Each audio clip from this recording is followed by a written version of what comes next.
اماں آج بھی وہی باتیں دہرا رہی تھی جو پچھلے 3 دن سے سنتی آ رہی تھی۔ ہاتھوں میں ابا کی دوائیاں تھامے وہ کبھی مجھے دیکھتی، کبھی ابا کے چہرے کو۔ ان کی آنکھوں میں ایک بے بسی تھی جو لفظوں سے زیادہ چیخ رہی تھی۔ کہاں سے لاؤں دوائیوں کے پیسے بیٹا؟ ابا کی حالت تو دن بدن بگڑتی جا رہی ہے۔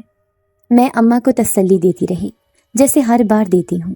میں جانتی تھی کہ یہ تسلیاں کھوکھلی ہو چکی ہیں، لیکن میرے پاس اور کوئی راستہ نہیں تھا۔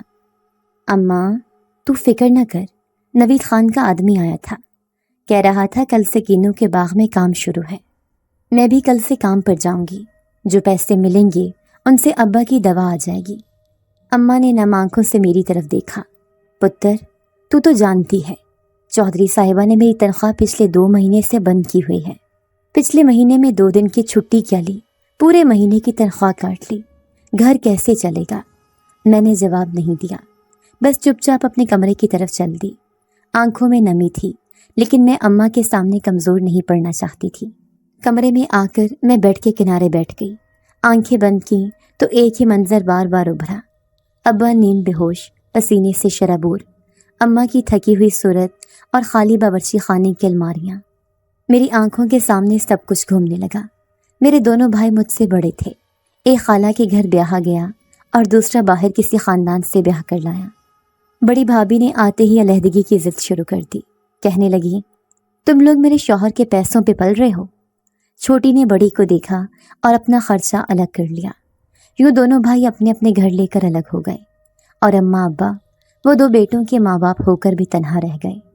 میری پیدائش کے وقت اماں ابا کی آنکھوں میں ایک چمک تھی، بیٹی کی خواہش پر اللہ نے مجھے عطا کیا تھا۔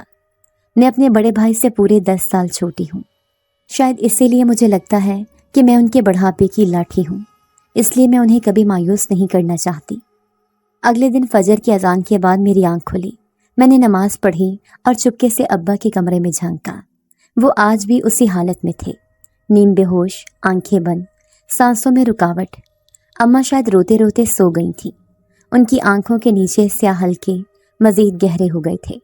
میں نے خود کو تیار کیا، چادر سر پر لی، ایک ٹوکری اٹھائی اور باغ کی سمت چل دی۔ ہمارا گھر گاؤں سے کچھ فاصلے پر تھا، اس لیے پیدل سفر تھا اور راستہ بھی سنسان، لیکن میں نے خود سے وعدہ کر لیا تھا کہ کچھ بھی ہو جائے ابا کی دوائیاں لا کر ہی دم لوں گی۔ کینو کے باغ میں عورتوں کا رش تھا۔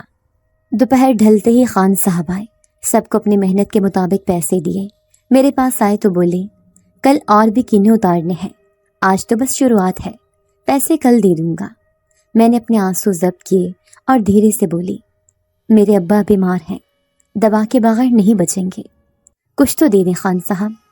انہوں نے میری طرف دیکھا اور جیب سے کچھ نوٹ نکال کر میرے ہاتھ میں رکھ دیے۔ یہ رکھ لو، باقی کل دے دوں گا۔ میں نے شکریہ ادا کیا اور گاؤں کے میڈیکل سٹور کی طرف لپکی۔ دوا لینے کے بعد گھر کی طرف چل پڑی۔ شام کا اندھیرا پھیل چکا تھا اور سردی میں کپ کپی ہونے لگی تھی، لیکن میرے دل میں بس ایک ہی بات تھی، ابا کی دوا۔ راستے میں چلتے ہوئے میں بار بار یہ سوچتی جا رہی تھی کہ زندگی اتنی کٹھن کیوں ہو گئی ہے؟ کیا بیٹیاں صرف قربانی کے لیے پیدا ہوتی ہیں، یا پھر صرف یہی ہماری تقدیر ہے؟ لیکن پھر میں نے خود کو جھٹکا دیا، میں بیٹی ہوں، کمزور نہیں۔ میں وہ شخص ہوں جو اپنے باپ کے لیے، اپنی ماں کے آنسو روکنے کے لیے سنسان راستوں سے گزر سکتی ہے۔ جب میں گھر پہنچی تو اماں دروازے پر بیٹھی میرا انتظار کر رہی تھیں۔ میں نے دوائی ان کے ہاتھ میں دی، انہوں نے کچھ نہ کہا، بس مجھے گلے لگا لیا۔ اس لمحے مجھے لگا کہ شاید آج کا دن تھوڑا سا جیت لیا ہے، لیکن یہ تو بس شروعات تھی۔ صبح کے اجالے نے کچھ سکون دیا، لیکن جسم میں کل کی تھکن باقی تھی۔ ہاتھوں میں اب بھی درد تھا، مگر وقت کہاں رکتا ہے کسی کے آرام کے لیے۔ اماں نے میرے لیے پرانا دوپٹہ اور 2 روٹیاں کپڑے میں لپیٹ کر دیں۔ بیٹا، باغ میں پانی کم پینا، وہاں اکثر گندا ہوتا ہے، اور ساتھ یہ نمک والی مرچ رکھ لو، بھوک زیادہ لگے گی تو کھا لینا۔ میں نے خاموشی سے سب لے لیا اور گھر سے نکل پڑی۔ باغ کے قریب پہنچی تو عورتوں کی آوازیں، کہکے، بچوں کے رنگ، سب کچھ ایک ہلکے ہلکے شور میں بدل گیا۔ باغ کے اندر گھستے ایک بوڑھی عورت بولی، او چھوٹی، ادھر آ، پہلی بار آئی ہے کیا؟ میں نے سر ہلا دیا۔ تو پھر سن، کنو ایسے توڑنا کہ دانے نہ ٹوٹیں، ورنہ خان صاحب پیسے کاٹ لیتے ہیں۔ باغ کی مٹی گیلی تھی، ہاتھ بار بار پھسلتے اور کنو کے درختوں میں کانٹے بھی تھے۔